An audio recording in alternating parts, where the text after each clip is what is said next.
పౌలు గారు చెప్తారు, నేను తండ్రికి యుక్తముగా ప్రార్థన చేయడం ఎలాగో నాకు తెలియదు, అయితే ఆత్మయు నా బలహీనతలను చూసి అబ్బా తండ్రి అని దేవునికి మొరపెడుతుంది అని చెప్పాడు. రోమా 8:26 ఉంటుంది ఆ మాట. కాబట్టి మనం బలహీనులము. తండ్రికి యుక్తముగా అంటే తండ్రికి సరైన విధంగా ప్రార్థన చేయడం నాకు తెలియదు. కారణం, నా బలహీనతలు ఉన్నాయి.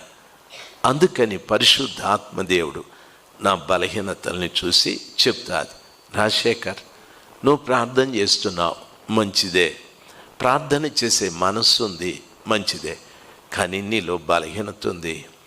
ఏముంది నాలో బలహీనత? అబద్ధాలు చెప్తావయ్యా, అబద్ధాలు వదిలిపెట్టే. ఇంకా నాకు బలహీనత ఉంది. ఏముంది బలహీనత? నీ కోపం ఉందయ్యా, దాన్ని వదిలే. ఇంకా బలహీనత ఉంది, పరిశుద్ధ ఆత్మ అంటుంది నీవు మోసం చేస్తున్నావయ్యా, ఆ మోసం వదిలిపెట్టు. అన్యాయం చేస్తున్నావు, అన్యాయం వదిలిపెట్టు.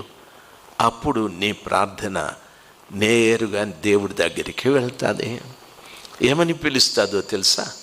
అబ్బా తండ్రి అని వచింపశక్యము కాని మాటలతో తండ్రికి మొరపెడుతుంది అని చెప్పాడు.